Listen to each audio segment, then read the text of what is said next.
حسبي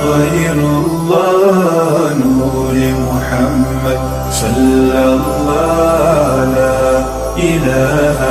إلا الله حسبي ربي جل الله ما في السلام علیکم ورحمۃ اللہ وبرکاتہ نحمده ونصلی علی رسول الکریم اما بعد فاعوذ باللہ من الشیطان الرجیم بسم اللہ الرحمن الرحیم قل ان کنتم تحبون اللہ فاتبعونی یحببکم اللہ صدق اللہ العظیم وصدق رسولہ النبی الامین الکریم ونحن علی ذلک لمن الشاہدین والشاکرین والحمد للہ رب العالمین۔ حضرات، آئیے سب سے پہلے آقا نامدار مدینے کے تاجدار ہم سب غریبوں کے غم گسار سیدی ذی وقار جناب محمد مصطفیٰ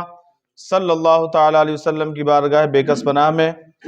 ہدیہ درود پیش کر لیں اور پڑھے اللہم صلی علی سیدنا شفیعنا کریمنا حبیبنا مولانا محمد النبی الامی وآلہ صلی اللہ تعالیٰ علیہ وسلم۔ حضرات، خطبہ مسنونہ کے بعد قرآن مقدس کی ایک بہت ہی مشہور و معروف آیت کریمہ اللہ سبحانہ وتعالی ارشاد فرماتا ہے قل ان کنتم تحبون اللہ فاتبعونی یحببکم اللہ ویغفر لکم ذنوبکم واللہ غفور الرحیم قل اطیعوا اللہ والرسول فإن تولوا فإن اللہ لا يحب الکافرین۔ اللہ سبحانہ وتعالی نے قرآن مقدس میں سنت کی اہمیت کے پیش نظر اللہ سبحانہ وتعالی نے اپنی کتاب قرآن مجید میں اتباع سنت یعنی رسول اللہ صلی اللہ تعالیٰ علیہ وسلم کی اطاعت اور یعنی اطاعت پر سنت پر بہت زور دیا ہے، کیونکہ آپ کی اطاعت اور اتباع ہی اسلام ہے، یعنی حضور صلی اللہ تعالیٰ علیہ وسلم کی سنت اور آقا صلی اللہ تعالیٰ علیہ وسلم کی اتباع ہی مذہب اسلام ہے۔ قرآن پاک کی وہ آیت جن میں آپ کے اتباع اور طاعت اور اتباع ہی اسلام ہے، اللہ سبحانہ وتعالیٰ نے جو قرآن مقدس میں یہ آیت نازل فرمائی قل ان کنتم تحبون اللہ، جو میں نے پوری آیت کریمہ پڑھی، اس کا ترجمہ ہے اے محبوب تم فرما دو کہ لوگوں اگر تم اللہ سبحانہ وتعالیٰ کو دوست رکھتے ہو، اللہ سبحانہ وتعالیٰ کو مانتے ہو، اللہ سبحانہ وتعالیٰ کی اتباع کرتے ہو، قرآن مقدس کے احکام پر چلتے ہو، تو اے محبوب فرما دو کہ تم میری اتباع کرو۔ یعنی اگر اللہ سبحانہ وتعالیٰ کو دوست رکھتے ہو تو تم میری اتباع کرو۔ اتباع کا مطلب حضور صلی اللہ تعالیٰ علیہ وسلم کے سنت کے مطابق اپنی زندگی گزارنا، حضور صلی اللہ تعالیٰ علیہ وسلم کے نقش قدم پر چلنا، حضور صلی اللہ تعالیٰ علیہ وسلم کے طریقے پر چلنا، یہ حضور صلی اللہ تعالیٰ علیہ وسلم کی اتباع ہوئی۔ اللہ نے یہ قرآن مقدس میں درس دیا کہ اے لوگوں حضور کے راستے پر چلو، اے لوگوں آقا صلی اللہ تعالیٰ علیہ وسلم نے جس طریقے سے زندگی گزاری اس طریقے سے زندگی گزارو، جس طریقے سے آقا صلی اللہ تعالیٰ علیہ وسلم نے نمازیں پڑھی اس طریقے سے نماز پڑھو، ہر طریقے سے حضور صلی اللہ تعالیٰ علیہ وسلم کی اتباع کرو، یہ اللہ کا حکم ہے۔ اگر اللہ کو تم دوست رکھتے ہو تو یعنی کہ اب حضور صلی اللہ تعالیٰ علیہ وسلم کہ سنت کی اتباع کرنی ہی پڑے گی، اللہ سبحانہ وتعالیٰ کا حکم ہے اور یہی کامیابی کا راستہ ہے۔ آگے اللہ سبحانہ وتعالیٰ ارشاد فرماتا ہے اللہ تمہیں دوست رکھے گا۔ اسی آیت میں اللہ سبحانہ وتعالیٰ فرماتا ہے کہ اگر تم مجھے دوست رکھنا چاہتے ہو تو حضور کی اتباع کرو، اس کے بدلے میں اللہ سبحانہ وتعالیٰ تم کو دوست بنا لے گا، اللہ سبحانہ وتعالیٰ دوست بنا لے گا۔ اور دوست کہتے کسے ہیں؟ دوست کہتے ہیں ولی کو، دوست کے معنی ولی کے ہوتے ہیں۔ تو اللہ سبحانہ وتعالیٰ فرماتا ہے اگر پوری طریقے سے حضور کی سنت کے مطابق اپنی زندگی گزارنے لگو گے تو اللہ سبحانہ وتعالیٰ فرماتا ہے کہ میں تمہیں اپنا ولی بنا دوں گا، ولی بنا دوں گا۔ یہ اللہ سبحانہ وتعالیٰ کا فرمان ہے قرآن مقدس میں۔ اور اللہ سبحانہ وتعالیٰ آگے ارشاد فرماتا ہے کہ اور تمہارے گناہ بخش دے گا۔ اگر تم حضور کی اتباع کرو گے، حضور کے سنت کے مطابق چلو گے تو اللہ سبحانہ وتعالیٰ اپنا دوست بنا لے گا اور تمہارے سارے گناہوں کو بخش دے گا، معاف فرما دے گا۔ آگے اللہ سبحانہ وتعالیٰ ارشاد فرماتا ہے اللہ بخشنے والا اور مہربان ہے۔ اللہ بخشنے والا، ذنوبکم ویغفر لکم ذنوبکم واللہ غفور الرحیم، یعنی کہ تمہارے گناہوں کو بخشنے والا ہے، تمہاری خطاؤں کو درگزر کرنے والا ہے، تمہارے گناہوں کو معاف فرمانے والا ہے۔ اللہ سبحانہ وتعالیٰ تمہارے سارے گناہوں کو معاف فرما دے گا، تمہیں اپنا دوست بنا لے گا، اپنا ولی بنا لے گا۔ اور اللہ سبحانہ وتعالیٰ اسی آیت میں آگے ارشاد فرماتا ہے قُلْ اطیعوا اللہ والرسول، کہ تم فرما دو کہ حکم مانو، اے نبی تم اپنے امتیوں سے فرما دو کہ تم میرا حکم مانو، اطیعوا اللہ یعنی اللہ کا حکم مانو، اور وَأَطِيعُوا الرَّسُولَ اور حضور صلی اللہ تعالیٰ علیہ وسلم کا حکم مانو۔ اب یہاں اللہ سبحانہ وتعالیٰ فرماتا ہے کہ اے نبی تم فرما دو کہ اللہ کا حکم مانو، اور اسی کے آگے فرماتا وَأَطِيعُوا الرَّسُولَ اور رسول اللہ کا بھی حکم مانو۔ تو یعنی مطلب یہ ہوا کہ جو حضور صلی اللہ تعالیٰ علیہ وسلم کا طریقہ ہے وہی اللہ سبحانہ وتعالیٰ کا راستہ ہے۔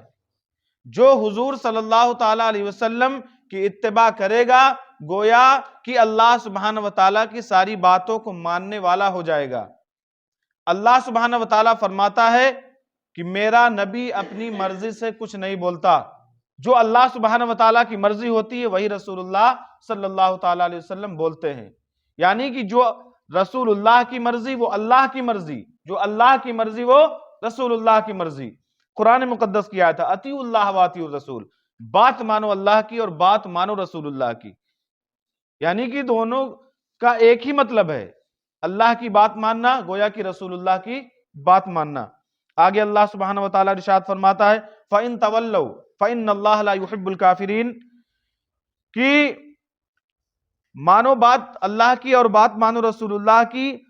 اطاعت کرو اللہ کی، اطاعت کرو رسول اللہ کی، اور منہ پھیرے تو اللہ کو خوش نہیں آتے کافر، یعنی جو لوگ اللہ سبحانہ وتعالیٰ کی بات نہیں مانتے ہیں، رسول اللہ صلی اللہ تعالیٰ علیہ وسلم کی بات نہیں مانتے ہیں، مذہب اسلام کو نہیں مانتے ہیں، وہ لوگ کافروں میں شمار ہیں۔ اللہ سبحانہ وتعالیٰ کافروں سے محبت نہیں کرتا ہے، یہ قرآن مقدس کی آیت ہے۔ ان ساری آیتوں سے معلوم ہو گیا کہ اللہ سبحانہ وتعالیٰ سے تعلق اور دوستی قائم کرنے کے لیے، اللہ سبحانہ وتعالیٰ تک پہنچنے کے لیے، اللہ سبحانہ وتعالیٰ کو خوش کرنے کے لیے رسول اللہ صلی اللہ تعالیٰ علیہ وسلم کی اتباع ضروری ہے۔ رسول اللہ صلی اللہ تعالیٰ علیہ وسلم کو ماننا ضروری ہے، یعنی اگر کوئی اللہ کو محبوب بنانا چاہے تو اس کے لیے رسول اللہ صلی اللہ تعالیٰ علیہ وسلم کی پیروی کرے تو اللہ سبحانہ وتعالیٰ اپنا محبوب بندہ بنا لے گا۔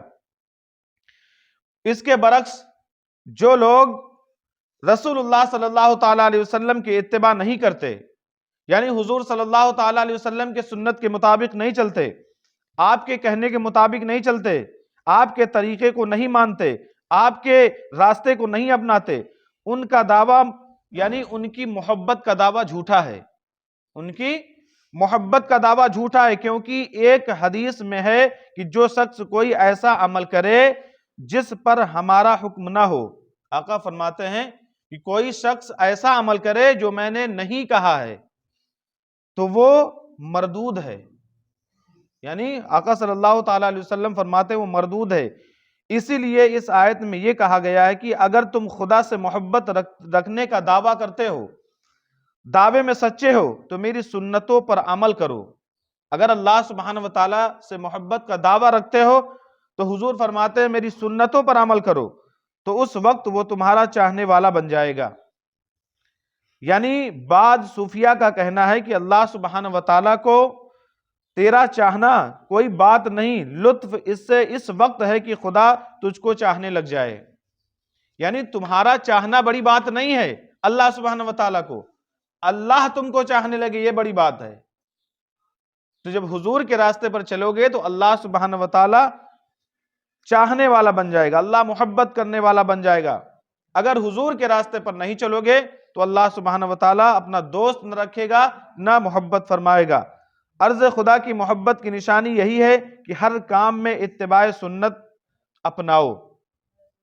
یعنی حضور صلی اللہ تعالی علیہ وسلم کی سنت کو اپناؤ، اسی میں اللہ سبحانہ وتعالیٰ کی خوشنودی ہے۔ عرض خدا کی محبت کی نشانی یہی ہے کہ ہر کام حضور صلی اللہ تعالی علیہ وسلم کی کہنے کے مطابق کیا جائے، اور اس اتباع سنت کو مد نظر رکھا جائے۔ پھر آیت میں یہ بتایا گیا کہ رسول اللہ صلی اللہ تعالی علیہ وسلم کے طریقے کی مخالفت کفر ہے، یعنی حضور صلی اللہ تعالی علیہ وسلم کی کسی بات کو جھٹلانا، کسی بات کو نہ ماننا، یہ کھلا ہوا کفر ہے، اور اللہ سبحانہ وتعالیٰ فرماتا ہے میں کافروں سے محبت نہیں رکھتا ہوں۔ اور اس کے بعد یعنی ایسے لوگ خدا کے دوست نہیں ہو سکتے جو نبی کریم صلی اللہ تعالی علیہ وسلم کی پیروی نہیں کرتے ہیں، اتباع نہیں کرتے ہیں، سنت کے مطابق عمل نہیں کرتے ہیں۔ اس سے معلوم ہوا کہ ہر کام میں اتباع سنت ضروری ہے۔ حضرات، اسی طریقے سے اللہ سبحانہ وتعالیٰ نے قرآن مقدس میں ایک اور آیت نازل فرمائی، تِلْکَ حُدُودُ اللَّهِ وَمَن يُطِعِ اللَّهَ وَرَسُولَهُ يُدْخِلْهُ جَنَّاتٍ تَجْرِي مِن تَحْتِهَا الْأَنْهَارُ خَالِدِينَ فِيهَا وَذَلِكَ الْفَوْزُ الْعَظِيمُ۔ یہ قرآن مقدس کی آیت ہے سورہ نساء کی۔ اللہ سبحانہ وتعالیٰ فرماتا ہے یہ اللہ کی حدیں ہیں، اور جو حکم مانے اللہ اور اس کے رسول کا، اللہ اسے باغات میں سے باغات دے گا جنت کے اندر، اور ان کے لیے اللہ سبحانہ وتعالیٰ فرماتا ہے نہریں رواں ہیں، اور یہی بڑی کامیابی ہے۔ اللہ سبحانہ وتعالیٰ فرماتا ہے کہ جو بات مانے گا رسول اللہ صلی اللہ تعالیٰ علیہ وسلم کی، تو اسے جنت میں باغات دیے جائیں گے، اور ان کے نیچے نہریں جاری ہوں گی، اور یہ بڑی کامیابی ہے۔ ایسے لوگ بڑی کامیابی حاصل کرنے والے لوگ ہیں۔ زندگی گزارنے کے ضابطے قرآن احکام اور سنت رسول اللہ صلی اللہ تعالیٰ علیہ وسلم کی صورت میں ہر ایک کے سامنے موجود ہے۔ جنہوں نے اللہ سبحانہ وتعالیٰ کی حدوں کو پار کیا، تو اللہ سبحانہ وتعالیٰ آخرت میں ان کو جنت میں داخل نہیں فرمائے گا۔ جو لوگ حضور صلی اللہ تعالیٰ علیہ وسلم کی سنت کی اتباع کریں گے، آقا کے راستے پر چلیں گے، تو قیامت کے دن اللہ سبحانہ وتعالیٰ ایسے لوگوں کو جنت میں داخل فرمائے گا۔ حضرات، رسول اللہ صلی اللہ تعالیٰ علیہ وسلم کا فرمان ہے کہ ایک شخص 70 سال تک نیکی کا عمل کرتا رہا، لیکن موت سے پہلے اپنی وصیت میں ظلم و ستم کر جاتا ہے، تو اس طرح اس کا خاتمہ برے عمل یعنی خلاف سنت اعمال پر ہو تو وہ جہنمی بن جاتا ہے۔ یعنی پوری زندگی سنت پر عمل کرو، اور آخری وقت میں حضور صلی اللہ تعالیٰ علیہ وسلم کی سنت کی مخالفت کرتے رہو، دوسرے فرقوں کی باتیں کرتے رہو، حضور صلی اللہ تعالیٰ علیہ وسلم کی شان میں گستاخیاں کرنے لگو، تو تمہارے سارے عمل اللہ سبحانہ وتعالیٰ فرماتا ہے برباد کر دیے جائیں گے۔ یعنی جس طریقے سے شروعات سے حضور صلی اللہ تعالیٰ علیہ وسلم کی اتباع میں لگے ہو، اسی طریقے سے آخری وقت بھی حضور صلی اللہ تعالیٰ علیہ وسلم کی اتباع میں لگے رہو، یہی کامیابی ہے، یہی کامرانی ہے۔ حضرات، معلوم ہوا کہ انسانی کامیابی اسی میں ہے کہ قیامت کے روز انسان بارگاہ الہی میں سرخرو ہو، اور اس طریقے سے اللہ سبحانہ وتعالیٰ نے یہی بتایا ہے کہ اس کی اور اس کے رسول کی اتباع کی جائے، اور یہی کامیابی کی دلیل ہے۔ یعنی اللہ سبحانہ وتعالیٰ کے انعامات کے مستحق صرف وہی لوگ ہوں گے جنہوں نے دل و جان سے حضور صلی اللہ تعالیٰ علیہ وسلم کے طریقے کو اپنا لیا ہے۔ حضرات، تو یہ 2 آیت کریمہ سے اتباع سنت آپ لوگوں کے سامنے بیان فرمائی گئی۔ تو کہنے کا مطلب یہ ہے کہ حضور صلی اللہ تعالیٰ علیہ وسلم کی سنتوں پر عمل کیا جائے، آقا صلی اللہ تعالیٰ علیہ وسلم کے لیے نمازیں پڑھی جائیں۔ حضور صلی اللہ تعالیٰ علیہ وسلم کی نماز پڑھنا سنت بھی ہے اور فرض بھی ہے۔ اللہ سبحانہ وتعالیٰ کا حکم ہوا تو نمازیں فرض ہو گئیں۔ حضور صلی اللہ تعالیٰ علیہ وسلم نے نماز پڑھا، ہم لوگ نماز پڑھتے ہیں، تو ہماری سنت بھی ادا ہوتی ہے اور نماز فرض بھی ادا ہوتی ہے۔ ہر طریقے میں حضور کی سنت، ہر طریقے میں۔ اللہ سبحانہ وتعالیٰ فرماتا ہے اگر سنت کو نہیں اپناؤ گے تو اللہ سبحانہ وتعالیٰ نگاہ رحمت نہیں ڈالے گا۔ تو سنت ہر چیز میں ہے، کھانے پینے میں سنت اپنایا جائے، کپڑے پہننے میں سنت اپنایا جائے، اور زندگی گزارنے میں سنت کو اپنایا جائے۔ ہر طریقے سے جہاں تک ہو سکے دھیرے دھیرے سنت کو اپنایا جائے، اسی میں کامیابی ہے، اسی میں کامرانی ہے۔ جو لوگ سنت کو اپنا لیتے ہیں، پوری طریقے سے سنت کو فالو کرنے والے ہو جاتے ہیں، حضور کے راستے پر چلنے والے ہو جاتے ہیں، وہ لوگ نیک بن جاتے ہیں، متقی بن جاتے ہیں، اور ایسے لوگوں کے لیے اللہ سبحانہ وتعالی قرآن مقدس میں آیت نازل فرماتا ہے، ان للمتقین مفازا، کامیاب ہو گئے وہ لوگ جنہوں نے پرہیزگاری اختیار کر لی۔ حضرات، اللہ سبحانہ وتعالیٰ سے دعا ہے کہ اللہ سبحانہ وتعالیٰ ہمیں کہنے اور سننے سے زیادہ عمل کرنے کی توفیق عطا فرمائے۔ پڑھیے استغفر اللہ ربی من کل ذنب واتوب الیہ، اشہد ان لا الہ الا اللہ وحدہ لا شریک لہ واشہد ان محمدا عبدہ ورسولہ، وآخر دعوانا ان الحمد للہ رب العالمین۔ السلام علیکم۔